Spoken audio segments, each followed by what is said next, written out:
Welcome back for a look at some important stories in the world of business this morning. Let's go to Bloomberg's Toronto bureau, where we're joined by Divya Balji. She's managing editor for Breaking News Americas at Bloomberg, and she joins us now. Happy Monday morning, Divya. Great to have you as always. Let's talk about the Canadian stock that's really on the move in U.S. pre-market trading this morning, and that's Shopify. Yeah, up a decent amount today, Paul, in the U.S., up about 4% at this point. You know, they basically came out and said that they've had a record Black Friday when it comes to sales from all of their merchants at about $4.1 billion. Now, this is being really received very well by the market and also by analysts right now. They are saying that there is a chance that their gross merchandise value could beat expectations. You know, even analysts could raise the estimates for the GMV for the fourth quarter. You know, these numbers are pretty surprising, I would say. I think going into the Black Friday sales, people weren't quite sure how they were going to do, and now they've come out with just really, really great number here. Now, we obviously have the full weekend to find out about Cyber Monday as well, but it can only get better from here at this point. So I think it's looking really good for Shopify right now. And they're saying, on top of that, analysts are saying that the fourth quarter itself will be quite good for Shopify, given these sales numbers that they've seen. Okay, let's go to Foot Locker. It is not doing well. Citi has gone very negative on Foot Locker, has cut it to sell.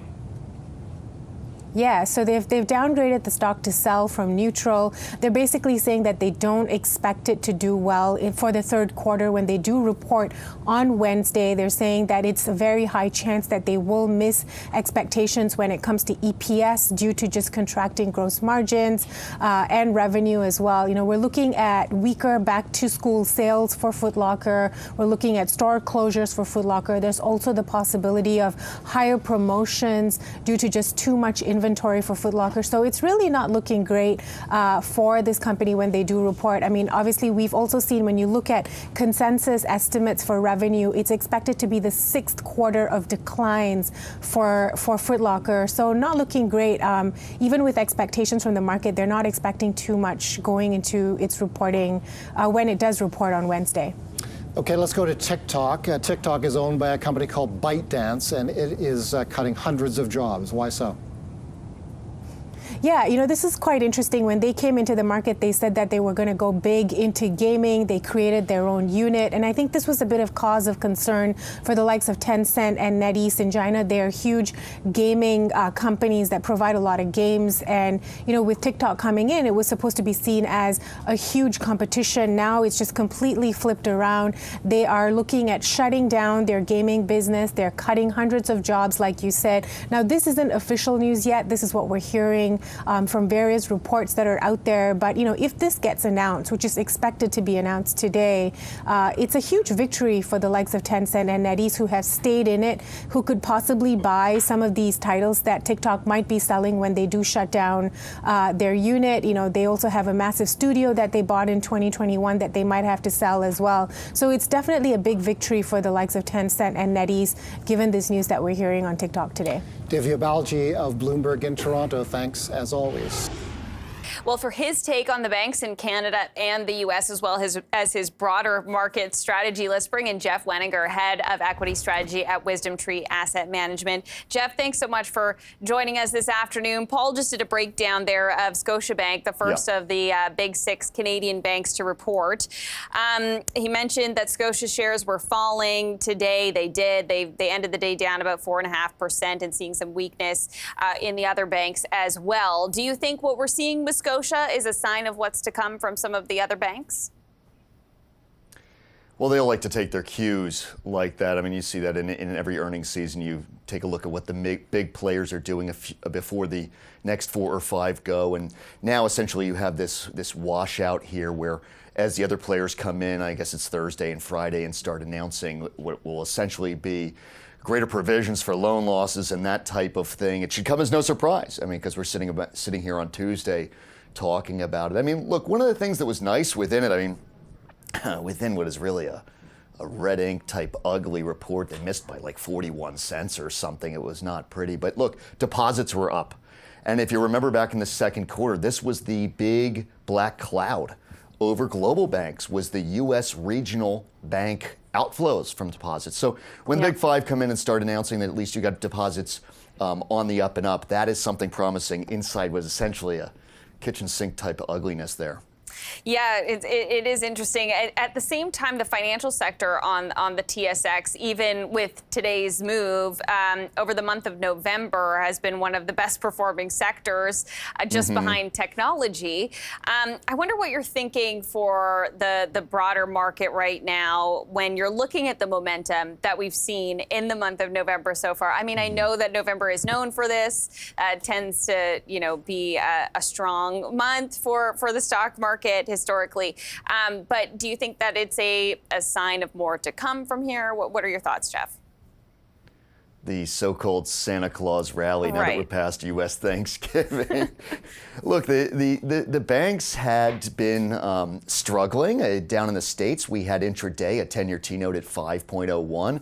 Call it something like a 60 basis point rally there in that yield to 4.5 or thereabouts. Everybody else's bond market rallied in sympathy. And that has been something that's caused a levitation. You got some stuff, JP Morgan, for example, I don't cover the name, but that thing is looking like it's ready to challenge the old 2023 highs from several months ago before the bears were growling back there in August and September. So generally speaking, this is a stock market that wants to completely move up or down based on interest rate directionality. We get some cuts out of this gang in 2024. That might be the bull catalyst for financials. Yeah, that would be, well, it will be. I'm assuming those interest rates will cuts will come eventually. I mean, now I'm putting myself out there. I shouldn't assume anything, but let's say that they do. That will be interesting to watch. When you're thinking about 2024 and where the strength could be coming from next year, I mean, we did see so much strength coming from the Magnificent Seven, those big tech names in 2023.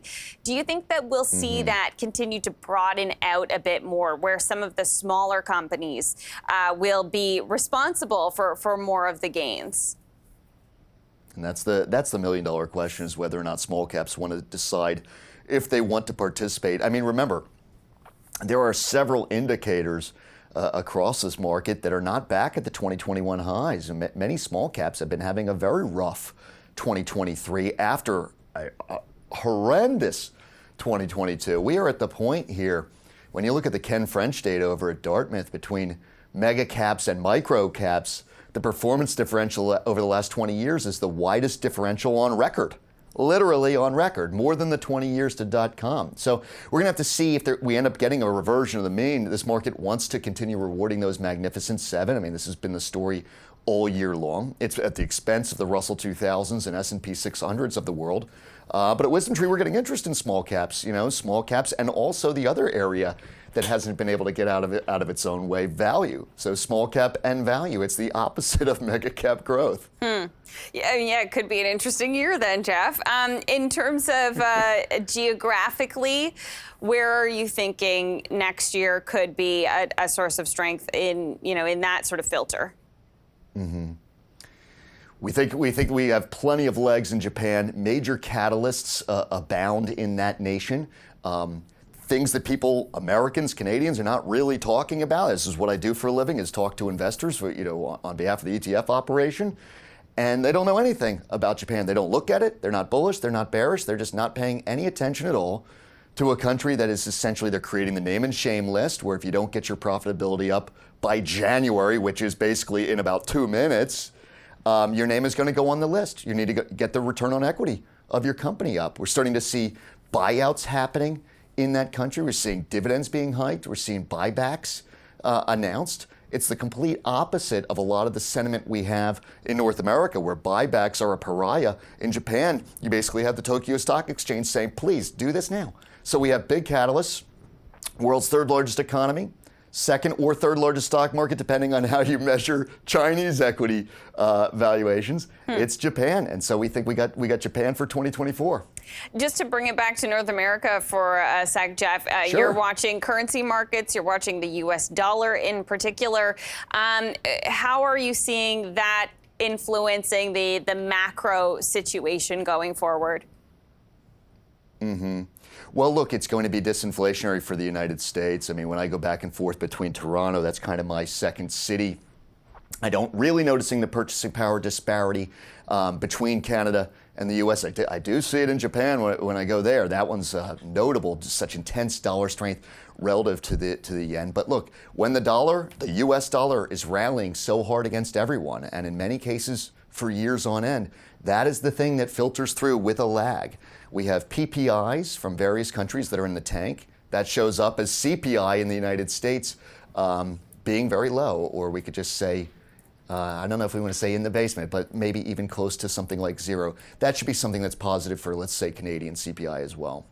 Okay, well, we will be watching out for that, of course. Jeff, thanks so much for joining us this afternoon. Really appreciate it. Well, we tend to focus a lot on what's going on in the crypto markets in the U.S. Is there going to be an ETF? There's been high-profile bust-ups from FTX to Binance, even the SEC going after Coinbase. Coinbase, of course, is one of the major exchanges in this country. It's one of the few large global exchanges that do have a presence here in this country. It was a focus of a conversation yesterday between Coinbase, Shopify, and the head of the OSC. And joining me now in studio is Faryar Shirzad, Chief Policy Officer at Coinbase. He joins me on the desk. Thanks so much for being with me. Oh, good to be here. Thanks for having me on. So, how do you think about Canada? You're in charge of all the policies, right? I am globally, that's right. Globally, yeah. So, in terms of ease of being here and regulatory clarity, how do we rank? I don't know if you want to rank us, but how do you think about where Canada sits? Canada's an extraordinary market. As for crypto, the thing that we want more than anything is regulatory clarity. And the regulators in Canada have done an excellent job in providing a path to companies like ours to register and to provide services to our customers in a way that's compliant, trusted. We've had excellent conversations with the Ontario Securities Commission. We met with them over the course of the last couple of days. We had them at the Shopify event last night. We're well on our path to get our registration. We feel very excited about that. And it's been a great environment to build in. I mentioned that Coinbase is here when Binance is not, when FTX is not. Of course, there's huge issues with that south of the border. And now with Binance, CZ no longer at the head of that company. First of all, why is it that it's just Coinbase as a global player that's in this country?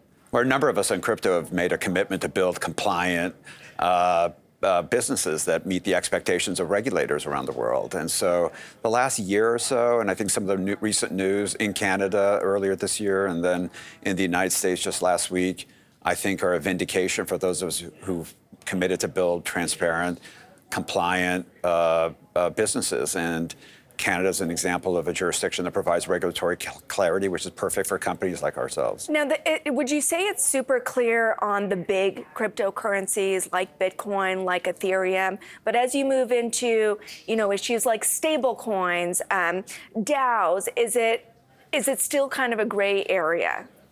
Well, in Canada, there's some work to be done on stablecoins. I know the federal government has said that at some point, hopefully soon, they'll look at potentially creating a regulatory framework around stablecoins as a payment instrument, which I think is a really important evolution in the policy framework that Canada should think hard about. Versus viewing it as a security or commodity security, because then that triggers, it's hard to use it, right?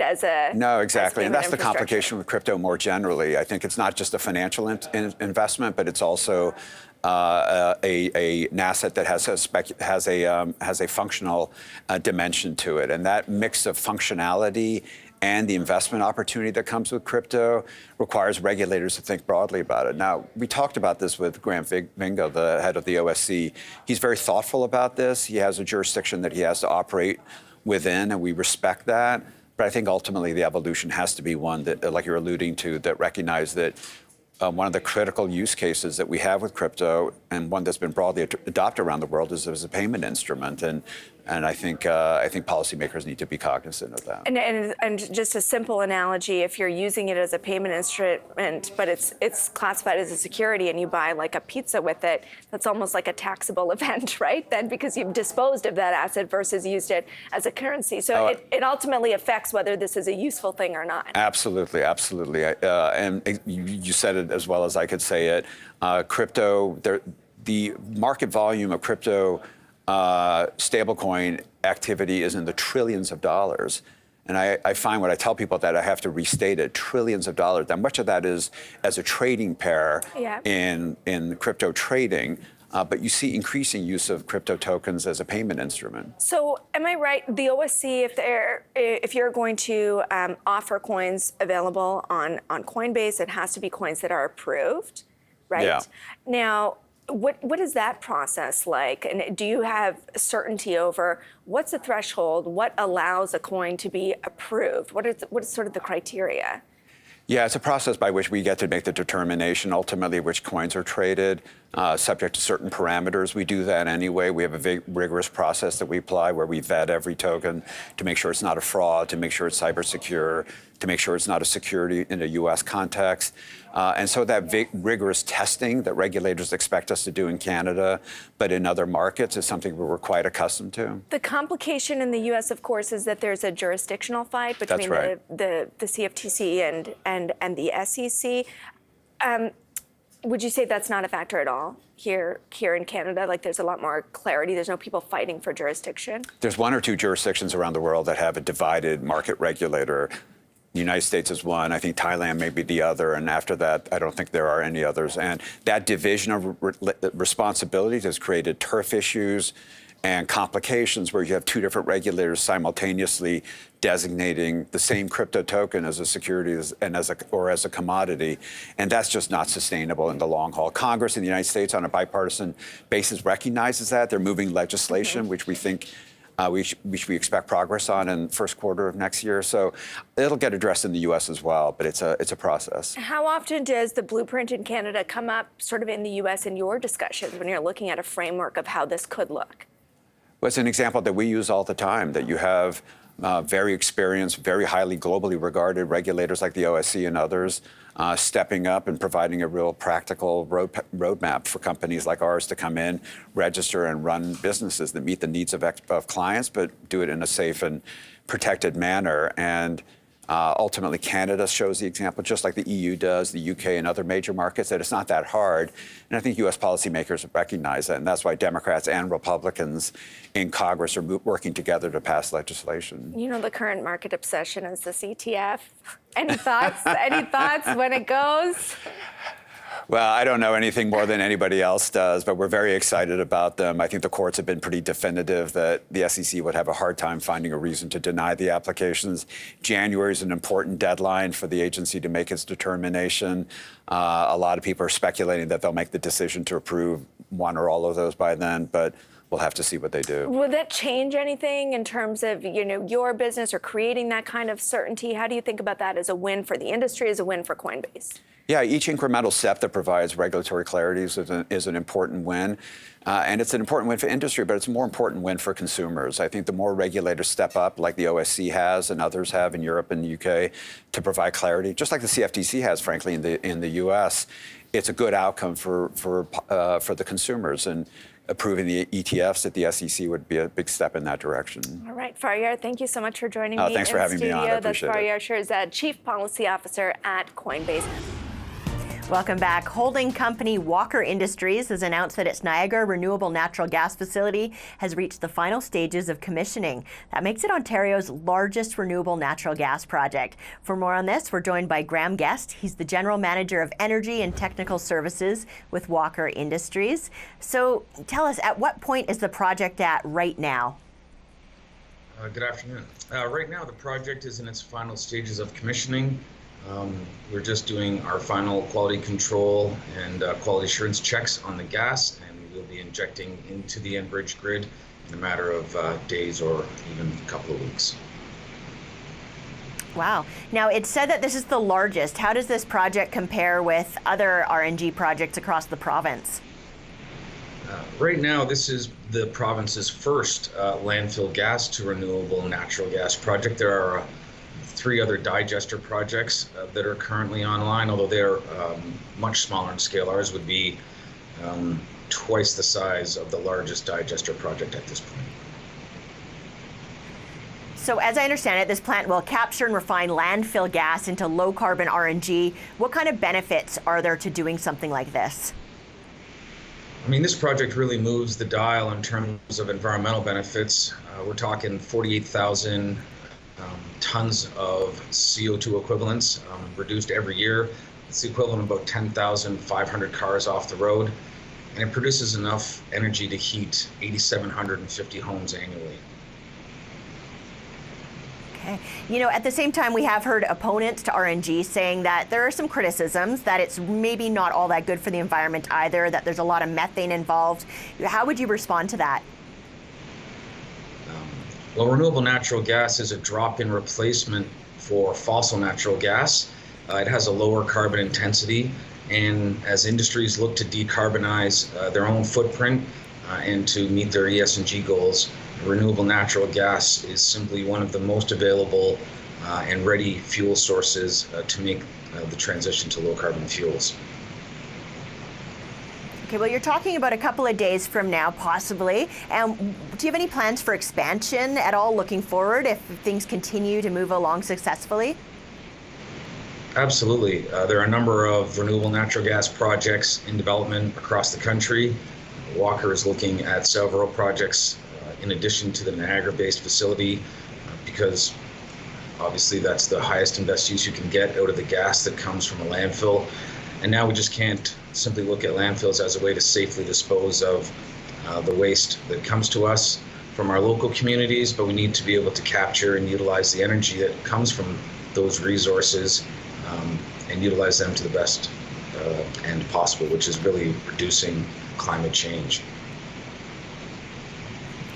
You know, we have seen the Ontario government moving forward with a commitment to deliver, they're calling innovative, clean, affordable, and renewable energy programs. How does this fit in with what Ontario is trying to push forward?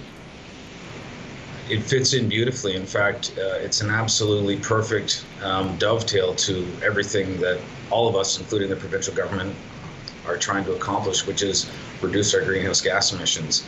Methane abatement, waste management, and appropriate use of our resources is the culmination of everything we should be striving for as a sector. And I think the project that we've got coming online here in the next few days is a great example of how to pull all of that together and be real environmental stewards. Are there subsidies from the federal or provincial levels of government for projects such as this?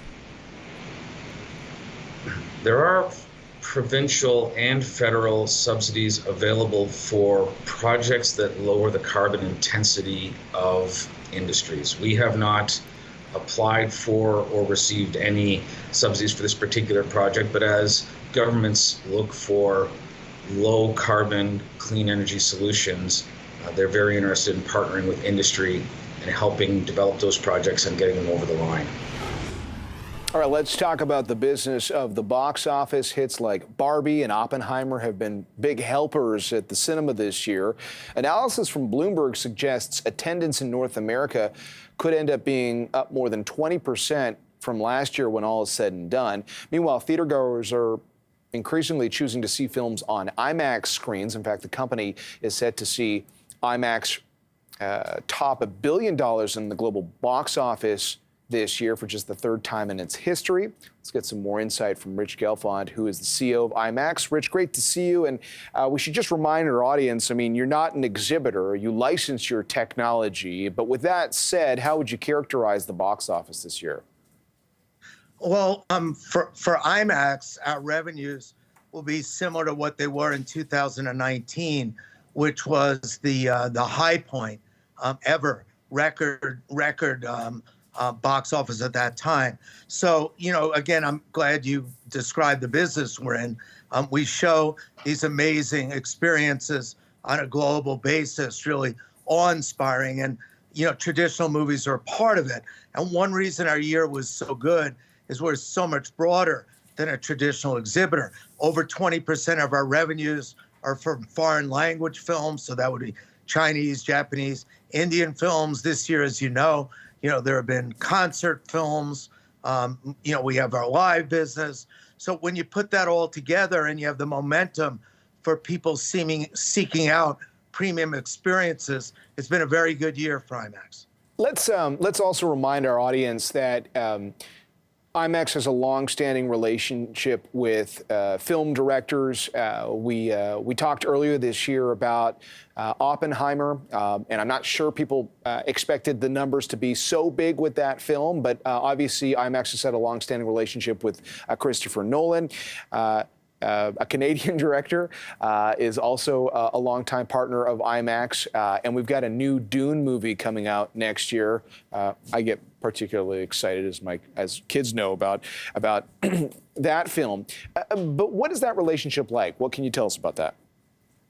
Well, you didn't mention the Canadian director. I assume you were talking about Jim Cameron, who, yes, we have a long-standing relationship, and Avatar was kind of amazing. So the movies that do best in IMAX are really ones that are visual and audio splendor, ones where, if you don't see an IMAX, you really haven't lived your life the way you would want to live it. It's so special. And I think Dune is one of those movies, John. I mean, I know some people have seen Dune 2. Dune 1 was filmed 40% with IMAX cameras. Dune 2 was 100% with IMAX cameras. The story itself, I'm told, was really action-packed. The cast, in addition to the original cast of Zendaya and Timothée Chalamet, they added Austin Butler.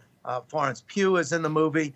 I mean, recently, Warner Brothers moved the movie 2 weeks earlier from March 15th to March 1st so they could have more playtime in IMAX, and now we'll play it for around a month. So although I might not be as much a fanatic as you are, I think it's the kind of movie that will do very well in IMAX. And I should mention, I was referencing Denis Villeneuve, but Jim Cameron. We got some pretty good director talent here in Canada for different films. And then I want to talk about your business as well. The Wall Street community tends to be bullish on IMAX, just given everything you're saying. I think 80% of the analysts who cover your company are upbeat. They see the stock gaining ground over the next year.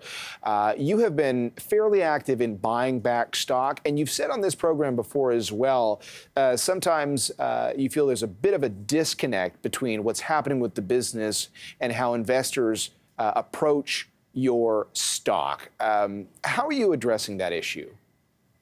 Yeah, I feel I'm glad you phrased it that way, John, because I feel like that's really on us, that we must be not describing things the right way, because again, exhibitors make most of their money from popcorn. IMAX doesn't sell popcorn.